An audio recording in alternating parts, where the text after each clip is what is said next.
तहरीक अदम एतमाद के मामले पर अपोजिशन मुसलसल मशावरत कर रही है। नून लीग, पीपल्स पार्टी और JUI की आपस की मुलाकातों के अलावा इत्तेहादियों से भी मुलाकातें और राबते किए गए हैं। एक के बाद एक मुलाकात हो रही है, मगर अब तक कोई वाज़ेह लाएअमल सामने नहीं आ सका। ना अभी तक ये वाज़ेह हो सका है कि अपोजिशन की तहरीक अदम एतमाद का बानी है, और ना ही ये पता चल सका है कि तहरीक किसके खिलाफ आएगी, वज़ीर आज़म के खिलाफ, स्पीकर के खिलाफ या वज़ीर आला पंजाब के खिलाफ। अपोजिशन अभी तक ये वाज़ेह नहीं कर पाई है कि तहरीक अदम एतमाद में से कितने अरकान की हिमायत हासिल है। क्या सिर्फ हुकूमती अरकान को तोड़ने से ही बात बन जाएगी या फिर इत्तेहादियों के वोट भी जोड़ने पड़ेंगे। गुज़श्ता रोज़ अपोजिशन लीडर शहबाज शरीफ से उनकी रिहाइशगाह पर साबिक सदर आसिफ जरदारी और PDM के सरबराह मौलाना फजलुर रहमान ने हम मुलाकात की थी। इससे पहले भी कई मुलाकातें और राबते हुए, और कल की बड़ी मुलाकात के बाद तवक्को थी कि अपोजिशन कोई मुत्तफ़िका लाहेअमल सामने लाएगी, मगर एक एलामिया जारी किया गया जिसमें एक कमेटी बनाने की बात की गई। एलामिया के मुताबिक अपोजिशन की तमाम जमातों पर मुश्तमिल कमेटी तश्कील दी गई है जो सियासी और कानूनी हिकमत अमली तय करेगी और तहरीक अदम एतमाद पेश करने के वक्त का तयन करेगी। दूसरी जानिब अपोजिशन रहनुमाओं के बयानात भी कन्फ्यूजन में इजाफा कर रहे हैं। आज पीपल्स पार्टी के मरकजी रहनुमा खुर्शीद शाह ने कहा कि हमें MQM या काफ लीग की ज़रूरत नहीं, इमरान खान की मौजूदगी में उनके लोग हमें वोट दे सकते हैं। खुर्शीद शाह ने मजीद कहा कि अदम एतमाद वज़ीर आज़म या स्पीकर के खिलाफ लाई जाए, इस पर 2 रोज़ में फैसला होगा, लेकिन उनकी ज़ाती राय में अदम एतमाद की तहरीक स्पीकर के खिलाफ लानी चाहिए। पहले स्पीकर के ऊपर अदम एतमाद हो या प्राइम मिनिस्टर के ऊपर, तो वो फैसला हो जाएगा 1-2 दिन के अंदर। मेरी अपनी राय ये है कि स्पीकर के खिलाफ होनी चाहिए। कितने कॉन्फिडेंट हैं कि MQM, काफ लीग या जहांगीर तरीन ग्रुप आपको इसमें सपोर्ट करेगा अदम एतमाद तहरीक? हमें इनकी कोई ऐसी खास ज़रूरत अभी नहीं है। हमारे पास बहुत फिगर है। इमरान खान खुद हमारे पास एक बड़ी फिगर है, उसके मौजूदगी में हमारी फिगर पूरी हो जाती है, क्योंकि PTI के अंदर भी ऐसे लोग हैं जो मोहब्बे वतन भी हैं, वतन से प्यार भी करते हैं, आइन से प्यार भी करते हैं, आवाम से भी प्यार करते हैं। लेकिन गुज़श्ता रोज़ हमारे ही प्रोग्राम में नून लीग के सीनियर नायब सदर शाहिद खाकान अब्बासी ने कहा कि यही समझा जाता है कि अदम एतमाद वज़ीर आज़म के खिलाफ होना चाहिए। ये बात तो उन्होंने भी कही कि इत्तेहादी साथ आए या ना आए, अदम एतमाद हो जाएगा। हमें पूरा यकीन है कि इत्तेहादियों में से भी साथ देंगे। इत्तेहादी आए या ना आए, अदम एतमाद इंशाल्लाह हो जाएगा। अभी हतमी फैसला तो क़यादत ने करना है, लेकिन यही समझा जाता है कि अदम एतमाद वज़ीर आज़म के खिलाफ ही होना चाहिए। जब आप गवर्नमेंट के बेंचेस पे बैठे हों तो आप बिल्स की मुखालफत नहीं कर सकते, लेकिन अब जब तहरीक अदम एतमाद आती है तो उसके अंदर ये हतमी फैसला होता है। इसमें बहुत से लोग ये फैसला करते हैं और वो करना चाहते हैं। जो तादाद है वो कम नहीं है जो लोग छोड़ना चाहते हैं। यानी अपोजिशन ये भी कह रही है कि इसे हुकूमती इत्तेहादियों की ज़रूरत नहीं और इत्तेहादियों से राबते और मुलाकातें भी कर रही है। आज आसिफ अली जरदारी ने जमात इस्लामी के अमीर सिराजुल हक से मुलाकात की, जिनकी कौमी असम्बली में सिर्फ एक नशिस्त है। जियो न्यूज़ के ज़राए के मुताबिक मुलाकात में आसिफ जरदारी ने सिराजुल हक से कहा कि वो आपके पास वोट लेने के लिए आए हैं। जमात इस्लामी मुल्क की बड़ी अपोजिशन जमात है। कौमी मंजरनामे में आप अपना किरदार अदा करें। आपका एक वोट हमारे लिए इंतहाई अहमियत का हामिल है। आप हमें वोट दें, क्योंकि माजी में एक वोट से सेनेट का इलेक्शन हार चुके हैं। इसके अलावा गुज़श्ता रोज़ आसिफ जरदारी और चौधरी परवेज़ इलाही की मुलाकात का मुश्तरका एलामिया भी सामने आया था। एलामिया के मुताबिक आसिफ जरदारी और चौधरी परवेज़ इलाही की मुलाकात में अहम फैसले कर लिए गए। मुलाकात के दौरान पीपल्स पार्टी और काफ लीग की क़यादत ने मुशावरत से फैसले करने पर इत्तेफाक किया। मुलाकात ने तय पाया कि सियासी मंजरनामे में आसिफ जरदारी और परवेज़ इलाही मुशावरत से लाहेअमल तय करेंगे। इस मौके पर काफ लीग और पीपल्स पार्टी की क़यादत ने एक दूसरे पर भरपूर एतमाद का इजहार किया। दूसरी जानिब अपोजिशन के हुकूमती इत्तेहादियों से राबतों के बाद इत्तेहादी आपस में भी राबते कर रहे हैं। ज़राए के मुताबिक आज मुस्लिम लीग काफ के रहनुमा मोहसिन इलाही से MQM के वफाकी वज़ीर अमीनुल हक ने फ़ोन पर रब्ता किया, और MQM के कन्वीनर खालिद मकबूल सिद्दीकी ने भी फ़ोन पर वफाकी वज़ीर मोहसिन इलाही से बात की। ज़राए के मुताबिक MQM और मुस्लिम लीग काफ के रहनुमाओं ने जल्द मुलाकात पर इत्तेफाक किया है, और जल्द दोनों जमातों की क़यादत आइंदा के सियासी लाहेअमल के लिए मुशावरती मुलाकात करेगी। ज़राए के मुताबिक MQM और मुस्लिम लीग काफ सियासी मंजरनामे पर मशावरत से चलेंगे। अपोजिशन के राबतों के बाद इत्तेहादी तो मुतहरिक हो गए, लेकिन ज़राए का कहना है कि अपोजिशन के दरमियान अभी इख्तलाफात भी मौजूद हैं। और गुज़श्ता रोज़ की मुलाकात में मौलाना फजलुर रहमान ने तहरीक अदम एतमाद के ऐलान में ताख़ीर पर अदम इत्मीनान का इजहार किया, और शहबाज शरीफ और आसिफ जरदारी से कहा कि वो आइंदा 2 रोज़ में किसी हतमी नतीजे पर पहुँच जाएँ। ज़राए का कहना है कि नून लीग बराह रास्त वज़ीर आज़म इमरान खान के खिलाफ तहरीक अदम एतमाद लाना चाहती है, जबकि पीपल्स पार्टी स्पीकर कौमी असम्बली और वज़ीर आला पंजाब उस्मान बुज़दार के खिलाफ तहरीक अदम एतमाद लाना चाहती है। ज़राए के मुताबिक जहांगीर तरीन ग्रुप के अरकान भी पहले स्पीकर के खिलाफ तहरीक लाने के हक़ में है। मुत्तहिदा अपोजिशन में दूसरा इख्तलाफ यह है कि तहरीक आदम एतमाद कामयाब होने की सूरत में हुकूमत का सरबराह कौन बनेगा। ज़राए का कहना है कि शहबाज शरीफ पीपल्स पार्टी के अंदर से किसी को वज़ीर आज़म बनाना चाहते हैं, जबकि पीपल्स पार्टी शहबाज शरीफ को अगला वज़ीर आज़म बनाना चाहती है। ज़राए के मुताबिक आसिफ अली जरदारी ने शहबाज शरीफ को वज़ीर आज़म नामजद किया, जबकि शहबाज शरीफ ने पीपल्स पार्टी के खुर्शीद शाह को इस ओहदे के लिए नामजद किया।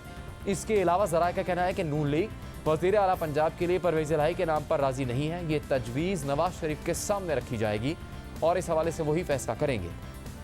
ज़राए के मुताबिक गुज़श्ता रोज़ आसिफ अली जरदारी ने काफ लीगी वफ़द को बताया कि नून लीग को वज़ीर आला पंजाब के लिए परवेज़ इलाही के नाम से मुताल्लिक़ आगाह कर दिया है और नून लीग के तहफ़्फ़ुज़ात दूर करने की कोशिश कर रहे हैं। ज़राए का कहना है कि इस पर परवेज़ इलाही ने कहा कि मुत्तहिदा अपोजिशन अपने हतमी फैसले से आगाह करेगी तो वो जवाब देंगे।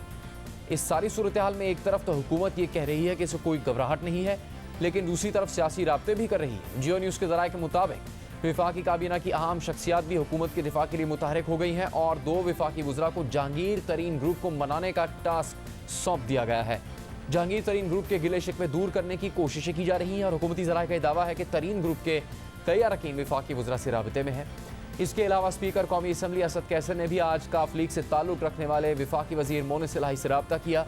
मोनिस इलाही ने ट्विटर पर लिखा कि स्पीकर कौमी असम्बली असद कैसर ने उन्हें फ़ोन किया और उन्होंने मौजूदा सूरत हाल पर तबादला ख्याल किया। उन्होंने उनसे कहा कि सियासी बातचीत और मशावरत जारी है, इसका मतलब ये नहीं कि कोई फैसला किया गया है। हम अपने वादों के पाबंद हैं और इनका मुकम्मल एहतराम करेंगे। इन रब्तों की खबरों पर हुकूमत का मौक़िफ़ क्या है, हम बात करेंगे वफाकी वज़ीर शिबली फराज से। शिबली साहब, शुक्रिया आपके वक्त का। एक तरफ हुकूमत भी कहती है कि कोई भी परेशानी और घबराहट नहीं है, अपोजिशन कामयाब नहीं हो सकती, तहरीक आदम एतमाद आ ही नहीं सकती, आएगी तो नाकाम हो जाएगी। पर दूसरी तरफ आपके हुकूमती ओहदेदार राब्ते भी कर रहे हैं इत्तेहादियों से। असद कैसर साहब ने मोनिस इलाही से बात की, फिर वज़ीर आज़म ने जलसों का सिलसिला शुरू कर दिया और ये कि खबरें आ रही हैं कि आपकी हुकूमत इत्तेहादियों को वजारतें देने का सोच रही है। तो इसका मतलब है कि हुकूमती कैंप्स में भी परेशानी तो है अपोजिशन की कोशिशों और उनकी मुलाकातों को देखकर। देखिए, कोई परेशानी की बात तो बिल्कुल नहीं है, लेकिन ये जाहिर है कि ये तो हो नहीं सकता कि हम कोई घर पे बैठे हुए हैं जी। हमने भी अपने राब्ते करने हैं, हमने भी जो पॉलिटिकल एक्टिविटी है वो देनी है अपने इत्तेहादियों के साथ, अपने पार्टी के, और जितनी भी सियासी एक्टिविटीज है वो तो हमने करनी है, क्योंकि एक सियासी जमात है और हम हुकूमत में भी हैं। और जाहिर है कि हम तो हर वो एक्टिविटी करेंगे जिसमें कि अपोजिशन को कोई वॉक ओवर तो मिलने वाला नहीं है। एज इट इज जिस तरह के है कि आपने देखा होगा कि जो भी अपोजिशन की पिछले कुछ रोज की जो एक्टिविटीज हैं उससे एक जाहिर होती है कि ये सारे मिलके इक़्तिदार के भूखे हैं और ये इक़्तिदार को हासिल करने के लिए न तो इनको कोई उसूल है, न इनमें कोई ऐसी वो तरहदारी है कि जिससे कि ये जाहिर हो कि ये उसूलों पे खड़े हुए हैं। ये कभी वोट को इज्जत देने की बात करते थे, कभी जो है तो ये इस्तीफे की बात करते थे। तो इनका जो पूरा आप अगर ट्रैक रिकॉर्ड पिछले 2 साल का देखें तो इसमें यही है कि इन्होंने अपना मजाक बनाया है आवाम की नज़र में। आवाम ने इनको सपोर्ट किया नहीं, जिसकी वजह से अब ये रोड से हटके और अब ये ड्राइंग रूम्स में जाके अपनी साजिशें कर रहे हैं और एक दूसरे में इक़्तिदार बांटने की कोशिश कर रहे हैं। लेकिन चूंकि इनके मफादात एक दूसरे से मुतासादिम हैं, इसलिए इनकी जो ये जो एक कोशिश है ये जो है तो ये बेल मुढेर नहीं चढ़ने वाली। शिबली फराज साहब, ठीक है, अब ये बताइएगा कि जैसे कि ऑपोजिशन के कई रहनुमाएं कह रहे हैं कि उनके नंबर्स इस तरीके से पूरे हैं कि उन्हें इत्तेहादियों की ज़रूरत भी नहीं पड़ेगी, जिससे इशारा मिलता है कि तहरीक इंसाफ के अपने जो अरकान असम्बली हैं वो ऑपोजिशन का साथ देने के लिए तैयार हैं। और फवाद चौधरी साहब ने कहा भी कि आपके अरकान ने बताया पार्टी में कि मुस्लिम लीग नून के लोगों की तरफ से उनको पैसे ऑफर किए गए हैं तहरीक आदम एतमाद में साथ देने के लिए। तो इसका इल्म है आपकी जमात को, और अगर ऐसी बात इतनी संगीन सतह पर हुई थी तो फिर उन अरकान के नाम क्यों नहीं सामने लाया गया, उनको किसने ऑफर की पैसों की, ये तहरीक इंसाफ ने क्यों नहीं बताया?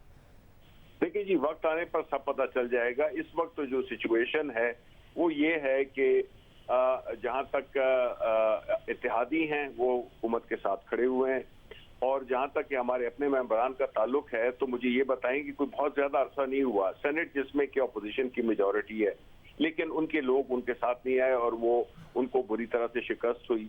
उससे 2 हफ्ते पहले जब सेनेट में बिल पेश किए गए उधर भी अपोजिशन हार गई।